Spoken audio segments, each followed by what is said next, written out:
حضرت عمر فاروق رضی اللہ تعالیٰ عنہ مدینے کی گلی سے گزر رہے ہیں، امیر المومنین ہے، مدینے کی گلی سے گزر رہے ہیں، ایک گھر کے اندر سے بچیوں کے رونے کی آواز آئی، بچیاں رو رہی ہیں، اور بچی اپنی ماں سے کیا کہتی ہے؟ کہتی ہے اماں ابو بکر تو اب انتقال کر گئے، حضرت عمر کا پہلے دن ہے خلافت کا، اب ہمارا کیا بنے گا؟ ابو بکر تو وصال کر گئے۔ حضرت عمر فاروق رضی اللہ تعالیٰ عنہ نے رونے کی آواز سنی، دروازے پہ دستک دی، کہا بیٹو کیا بات ہے؟ تو بچیاں کہنے لگیں عمر ہمارے ابا جی ہماری 10-15 بکریاں ہیں، تو ہمارے والد صاحب ان کا دودھ دھو کے بیچا کرتے تھے، گزارا ہو جاتا تھا۔ جس دن ابا جی فوت ہوئے تو اس دن سے لے کر ابو بکر صدیق روز عصر کے بعد آیا کرتے تھے، ہماری بکریوں کا دودھ دھو کے دیتے تھے، کچھ ہم پیتی تھی، کچھ بیچ لیتی تھی، گزارا چلتا تھا۔ جس دن ابو بکر صدیق خلیفہ بنے تو ہم نے جا کے کہا ابو بکر اب کون دودھ دھوئے گا؟ تو سیدنا صدیق اکبر رضی اللہ تعالیٰ عنہ نے فرمایا بیٹے پہلے تو میں مرضی سے خدمت کرتا تھا، اب تو مصطفیٰ کی امت کی نوکری میری ڈیوٹی بن گئی ہے، تو میں آؤں گا۔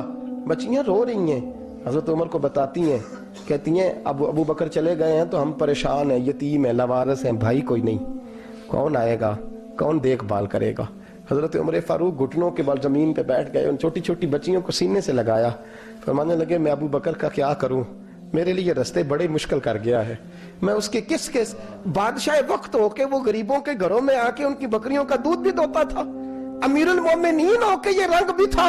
فرمایا بیٹیوں فکر نہ کرنا، جب تک عمر زندہ رہے گا، عمر آتا رہے گا، یہ نوکری کرتا رہے گا۔ کچھ دن بیتے تو حضرت عمر فاروق کو یاد آیا اوہو مدینے میں ایک بوڑھی اماں بھی رہتی ہے جس کا کوئی گھر کا کام کرنے والا نہیں، اور جس بی بی کا کوئی بال بچہ نہیں، اور آنکھوں سے بھی وہ نابینی ہے۔ حضرت ابو بکر صدیق رات کے سناٹے میں جایا کرتے تھے، اس کے گھر میں جھاڑو دیتے تھے، یہ بادشاہ ہے، اس کی فقیری کا رنگ دیکھو، اس کو کنویں سے پانی بھر کے لا کے دیتے تھے۔ اور یہ لفظ آپ سنیں گے تو حیران ہو جائیں گے، اس بوڑھی اماں کے لیے نا ایک کونے میں گھر میں دور باہر شیر میں ایک جگہ کھود دی تھی جہاں وہ بی بی پخانہ اور پیشاب کرتی تھی۔ امیر المومنین حضرت ابو بکر صدیق رات کو جاتے تھے اور اس کا وہ پخانہ وہاں سے اٹھا کے باہر پھینک کے آیا کرتے تھے۔ اس عورت نے پیغام بھیجا کہ عمر سے کہو میری بھی ڈیوٹیاں تو نے سر انجام دینی ہیں۔ عمر فاروق ساری رات کام کرتے، سناٹا گہرا ہوتا تو جھاڑو دبایا ہے بغل میں، اور عمر فاروق نکلے ہوئے اس بی بی کے گھر میں جھاڑو دیا جا رہا ہے۔ حضرت انس بن مالک فرماتے ہیں میں نے آخری عمر میں بھی اس بوڑھے عمر کو دیکھا ہے، اس بڑھاپے میں بھی میں نے اس شخص کو دیکھا ہے کہ جب وجود کمزور ہو گیا، داڑھی سفید ہو گئی، لیکن پھر بھی اس کا انداز نہیں بدلا، اس نے ساری زندگی بادشاہی میں فقیری کر کے گزار دی، یہ پھر بھی کسی کے گھر میں جھاڑو دیتا ہے، کسی کی بکریوں کا دودھ دھوتا ہے، یہ کسی غریب میرے دوست یہ۔ اور جب سیدنا فاروق اعظم رضی اللہ تعالیٰ عنہ خطبہ دینے بیٹھتے ہیں تو کپڑے پھٹے ہیں، پیبند لگے ہیں، مزاج سادہ ہے، بڑا مال آیا ہے، بڑا مال، لیکن تقسیم کر دیا، اور یہی انداز آگے اپنے گورنروں کو دیا۔ حضرت سعید بن عامر رضی اللہ تعالیٰ عنہ آپ کے گورنر ہیں، حمص کے گورنر ہیں۔ جب لسٹ آئی نا غریبوں کی، حضرت عمر نے کہا کہ حمص کے جتنے غریب لوگ ہیں ان کی لسٹ بنا کے بھیجو، ان کو چندہ لگانا ہے۔ تو 17ویں 18ویں نمبر پر حضرت سعید بن عامر کا نام بھی آ گیا، گورنر صاحب کا۔ تو حضرت عمر نے سوچا شاید کوئی اور سعید بن عامر ہے، فرمانے لگے یہ کون ہے؟ جس کی ڈیوٹی لگائی تھی اس سے کہنے لگے یہ سعید کون ہے؟ تو کہا حضرت یہ ہمارے صوبے کا گورنر۔ تو فرمایا اس کی لسٹ فقیروں میں؟ فرمانے لگے پتہ نہیں آپ نے کیا رنگ بھر کے بھیجا ہے، مہینہ مہینہ یہ شخص درختوں کے پتے کھا کے گزارا کر دیتا ہے۔ کہ یہ میں فرشتوں کی کہانیاں نہیں سنا رہا آپ کو، میں آپ کو جنات کی یا عالم بالا کی باتیں نہیں، اس دھرتی پہ بسنے والے، اس دھرتی پہ وقت گزارنے والے میرے رسول پاک کے تیار کردہ ہیرو کی باتیں عرض کر رہا ہوں۔ حضرت عمر گئے ایک دفعہ، کہا مجھے بتاؤ تمہارا گورنر کیسا ہے؟ تو حمص کے لوگ کہنے لگے ہمیں اپنے گورنر سے 4 شکایتیں۔ کون کون سی؟ کہ پہلی بات تو یہ ہے کہ گورنر صاحب کو چاہیے فجر کے وقت آئیں، یہ سورج نکل آتا ہے تو باہر آتے ہیں گھر سے، سورج نکل آتا ہے تو آپ کہہ کے تو دیکھیں کسی معمولی سرکاری ملازم سے بھی، پھر آپ دیکھیے آپ کا کیا بنتا ہے۔ کہا یہ سورج نکلتے وقت آتے ہیں۔ دوسری شکایت یہ ہے کہ دن کو ملتے ہیں رات کو نہیں ملتے۔ تیسری شکایت یہ ہے کہ مہینے میں ایک دن ملتے ہی نہیں گورنر صاحب۔ چوتھی شکایت ہے کہ روتے ہیں، کبھی کبھی اتنا روتے ہیں کہ بے ہوش ہو جاتے ہیں۔ حضرت فاروق اعظم نے کھڑا کر لیا، فرمایا سعید تیری شکایات آئی ہیں؟ کہ حضور حکم۔ فرمایا سنا ہے، پہلے تو فجر کے وقت آ جاتا تھا لوگوں کے مسائل سننے، اب تو سورج نکلتے وقت آتا ہے۔ کہ حضور بیوی بیمار ہو گئی ہے، اور گھر میں نوکر تو ہے کوئی نہیں، تو میں سویرے اٹھتا ہوں تو پہلے ناشتہ بناتا ہوں، بچوں کو کھلاتا ہوں۔ اس عورت نے 35 سال میرے ساتھ وفا کی ہے، اب چارپائی پہ ہے تو میں اس کے منہ میں لقمے ڈالتا ہوں۔ کہا اسے کھانا کھلا کے جب وہ دعا دیتی ہے تو پھر نکلتا ہوں۔ تو کہا سنا ہے تو ہفتے میں ایک دن ملتا ہی نہیں، مہینے میں۔ کہنے لگے حضرت جی جب مدینے سے آیا تھا تو ایک کرتا اور ایک تامت ساتھ لایا تھا، مجھے آج 2.5 سال ہو گئے ہیں، میں نیا لباس نہیں خرید پایا۔ میں نے عرض کی میں اس دھرتی میں بسنے والے لوگوں کی داستان سنا رہا ہوں۔ کہا میں اپنی تامت دھو کر خشک ہونے کو ڈال دیتا ہوں، اسے آدھا دن لگ جاتا ہے، خشک ہوتی ہے تو تامت پہن کے قمیض دھو لیتا ہوں اور پھر قمیض ڈال دیتا ہوں۔ حضرت جی سارا دن بیت جاتا ہے تو باہر نہیں آ پاتا۔ حضرت عمر فاروق کی گردن جھک گئی، کہا سنا ہے تو رات کو ملتا ہی نہیں۔ یہ لفظ کہے تو حضرت سعید بن عمر کہنے لگے یہ میرا راز تھا، آپ میرے امیر نہ ہوتے تو کبھی فاش نہ کرتا۔ دن میں نے بندوں کے لیے رکھا ہے، رات اپنے رب کے لیے رکھی ہوئی ہے۔ میں رات کی تنہائیوں میں اپنے کریم کی بارگاہ میں جاتا ہوں اور میں سارے دن کے گناہوں کی معافی مانگتا ہوں، میں اپنی غلطیوں کی تلافی کا سوال کرتا ہوں، اس کے حضور جاتا ہوں، اسے دکھڑے سناتا ہوں، رات میری اس کے لیے بیت جاتی ہے۔ حضرت عمر کی اور گردن جھک گئی، فرمایا یہ بتا کہ تو ملتا ہی نہیں، کبھی کبھی تو روتا ہے اور بے ہوش ہو جاتا ہے۔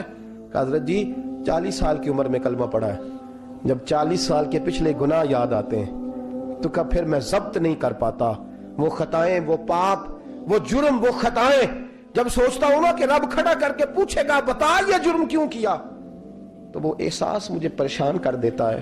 حضرت جی میں پھر برداشت نہیں کر پاتا، پھر میں تڑپ اٹھتا ہوں، میری یہ کوتاہیاں ہیں، بتائیے کیا کہتے ہیں۔ حضرت فاروق اعظم نے گردن اٹھائی تو آنکھوں میں آنسو تھے، کہنے لگے یا اللہ مجھے اس جیسے کچھ اور گورنر بھی عطا فرما، یا اللہ اس جیسے کچھ اور گورنر بھی۔ عزیزو اپنا حال کیا ہے؟ ملک شام جب فتح ہوا تو حضرت سعد بن ابی وقاص رضی اللہ تعالیٰ عنہ کہتے ہیں کہ کچھ لوگ مجھے کہنے لگے کہ ہم آپ سے معاملات طے نہیں کریں گے، ہم جزیہ دیں گے، ٹیکس دیں گے، اسلامی حکومت کے زیر اثر آئیں گے، لیکن آپ سے معاملات طے نہیں کریں گے، اپنے امیر کو بلائیے۔ تو حضرت سیدنا سعد بن ابی وقاص کہتے ہیں میں نے خط لکھا، فرماتے خط لکھا حضرت عمر کو، میں نے کہا جناب آئیے۔ جواب میں حضرت عمر نے خط میں جواب لکھا کہ فلان دن فلان تاریخ فلان وقت میں ملک شام پہنچ جاؤں گا۔ حضرت سیدنا عمر چلے گھر سے، ایک غلام، ایک گھوڑا، ایک نیزہ۔ حضرت فاروق اعظم نے کچھ کھجوریں، خشک کھجوریں، کچھ سرکہ باندھ کے رکھ لیا رستے میں کھانے کو۔ یہ بادشاہی میں فقیری ہو رہی ہے، لاکھوں مربع میل کا حکمران ہے، کروڑوں اور اربوں روپے پاس پڑے ہوئے، وہ ساری چیزیں رکھ لیں اور سیدنا عمر فاروق رضی اللہ تعالیٰ عنہ چلنے لگے۔ اب غلام سے کہنے لگے بھئی میرا گھوڑا ذرا ماڑا ہے، کمزور ہے، طے کر لیں اتنے میل تو گھوڑے پہ بیٹھے گا، میں پیدل چلوں گا، پھر اتنے میل میں گھوڑے پہ بیٹھوں گا، تو پیدل چلے گا۔ ملک شام پہنچنے کا وقت آ گیا، جب وقت آیا تو پیدل چلنے کی سواری حضرت عمر کی تھی، ان کی باری تھی پیدل چلنے کی، اور سواری پر سوار ہونے کی باری غلام کی تھی۔ یہ لوگ رشتے کرتے ہیں نا تو کرائے کی کار لے کے چلے جاتے ہیں، بعد میں وہ پوچھتے ہیں کہ تجھے تے کار تے آئے سو۔ ہم اپنے آپ کو بنانے کے لیے جھوٹی انعام بھی خریدنی پڑے تو خریدنے سے ہم پرہیز، ہم جو بتاتے ہیں وہ ہم ہوتے نہیں، اور جو ہم ہوتے ہیں وہ ہم بتاتے۔ حضرت سیدنا عمر فاروق رضی اللہ تعالیٰ عنہ سواری پہ غلام ہے، خود پیدل ہے، اور حال کیا ہے؟ بارش ہوئی تھی تو کچھ پانی کھڑا تھا، چھوٹے چھوٹے جوہڑوں میں چھوٹے چھوٹے تالاب بنے ہوئے تھے، پانی کھڑا تھا۔ تو حضرت عمر فاروق رضی اللہ تعالیٰ چمڑے کے جوتے پہنے، وہ جوتے دونوں اتار کے تو بغل میں دبا لیے۔ حضرت سعد بن ابی وقاص فرماتے ہیں اسی بغل میں نیزہ رکھ لیا اور تامت تھوڑا اونچا کر لیا کہ پانی سے چلنا ہے، اور غلام کو گھوڑے پہ بٹھایا ہے اور گھوڑے کی لگام پکڑی ہے تو یوں پیچھے رکھی ہوئی ہے، اور حضرت سیدنا فاروق اعظم رضی اللہ تعالیٰ عنہ آ رہے ہیں۔ غلام کہنے لگا حضور لوگ دیکھ رہے ہیں، مہربانی کریں بیٹھ جائیں۔ فرمانے لگے نہیں باری تیری ہے، تو ہی بیٹھے گا۔ اس نے کہا حضور نہیں وہ تو ٹھیک ہے، کوئی باری فرض تو نہیں نہ ہو گئی، آپ مہربانی کریں آپ آ جائیں، ذرا لوگ آ رہے ہیں۔ فرمایا تمہیں کہا نا، غلام کہتا میں نے تیسری دفعہ کہا تو حضرت عمر نے جلال سے دیکھا، اور جناب عمر کا جلال تو زمین کانپنے لگ جاتی تھی۔ کہتے ہیں کہا حضور آپ آ جائیں، تو کہتے تجھے کہا ہے نا چپ کر کے بیٹھا رہے، کہتے ہیں میں گھوڑے پہ ہی کانپنے لگا۔ غلام اب حضرت سعد بن ابی وقاص کہتے ہیں سورج غروب ہو رہا تھا، شعائیں پانی میں پڑ رہی تھی، حضرت عمر پانی سے، میں نے غور سے دیکھا تو دوڑا گیا، جا کے نا بچے نہیں مشورہ دیتے ابا جی کو، ابا جی انج نہیں کریدا، دور بدل گیا جے، کہتے میں دوڑا گیا اور جا کر کے حضرت سیدنا عمر فاروق کو کہا حضور مہربانی کریں، ٹھیک ہے آپ آپ کی درویشی سے کون آگاہ نہیں؟ وزیر کھڑے ہیں، سفیر کھڑے ہیں، بڑے بڑے عمرا، بڑے بڑے ملکوں کے حکمران ہیں، آپ مہربانی کریں یہ تام ذرا نیچا کریں، اور جوتا پہن لیں، اگر خراب ہو گیا تو اللہ نیا بھی دے دے گا، اور مہربانی کریں ذرا غلام کو کہیں نیچے آ جائے۔ حضرت عمر کہنے لگے تمہیں کیا تکلیف ہے؟ کہا حضرت جی وہ وزیر مشیر کھڑے ہیں، یہودی ہیں، عیسائی ہیں، نجرانی ہیں، وہ بڑے بڑے مذاہب کے اور بڑے بڑے ملکوں کے ہیں، آپ کا بڑا نام سنا ہے۔ حضرت سیدنا سعد بن ابی وقاص فرماتے ہیں میرے ساتھ اتنا ترش رویہ حضرت عمر کا پہلے کبھی نہیں ہوا۔ کہتے ہیں ماتھے پہ شکن آیا اور کہنے لگے تجھے تیری مار ہوئے، ان 4 لوگوں کے لیے میں اپنے نبی کا طریقہ چھوڑ دوں؟ ان 4 دنیا داروں کے لیے نبی پاک کا طریقہ چھوڑ دوں؟ فرمانے لگے، سر سے پگڑی اتاری حضرت عمر نے جلال میں، فرمانے لگے میرے سر پہ جو بال ہے نا یہ مجھے کسی دنیا دار نے نہیں دیے، یہ ساری عزتیں مجھے آمنہ کے لال نے عطا فرمائی ہے، اور میں ان محبوب کا طریقہ ان 4 لوگوں کی خاطر چھوڑ دوں؟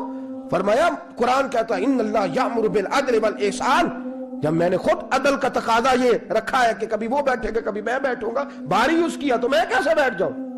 حضرت سعد بن ابی وقاص فرماتے ہیں اسی درویشی میں، سلام اس پر کہ جس نے بادشاہی میں فقیری کی، کہتے ہیں اسی درویشی میں حضرت عمر پہنچے تو جو پہلے ڈرا کرتے تھے جب حضرت عمر آئے تو انہیں کامتے بھی دیکھا، روب اور بڑھ گیا، ان کے دلوں کے اندر حضرت عمر کا دبدبا اور بڑھ گیا، اور میرے کانوں میں کہنے لگے سعد پہلے سنا تھا لیکن دنیا سچی کہتی ہے جو حال محمد اور محمد کے غلاموں کا ہے صلی اللہ علیہ، وہ دنیا میں دوسرا کوئی حاصل کر سکتا؟ آج ہمارے پروٹوکول، ہمارے دبدبے، ہماری انا پرستیاں، ہمارے دعوے، ہمارے طریقے، میرے عزیزوں لوگ ہمیں آ کے مثال دیتے ہیں، کہتے ہیں یورپ کی فلاں گلی میں یہ ہوتا ہے، میں نے کہا وہ گرد راہ کو نہیں پہنچ سکتے، یہ ساری چیزوں تو میرے مصطفیٰ کے غلاموں سے حاصل کیا لوگ، ہم نے چھوڑ دی، غیروں نے اپنا لی۔ خدا را اپنی زندگی میں تبدیلی لائیں، درویشی، سادگی، بے تکلفی، یہ زندگی حسین ہوتی ہے، یہ زندگی سکون والی ہوتی ہے، یہ زندگی اچھی ہوتی ہے، یہ فرحت اور تازگی والی ہوتی ہے۔ اپنے آپ کو ان تکلیفوں اور آلائشوں میں مبتلا نہ کریں، اگر اللہ مال دے، عزت دے، دولت دے، اللہ تعالیٰ نفاست عطا کرے تو پھر اپنے آپ کو سادہ کریں، آزاد کریں، کھلی ہوئی کتاب بنا کے اپنے آپ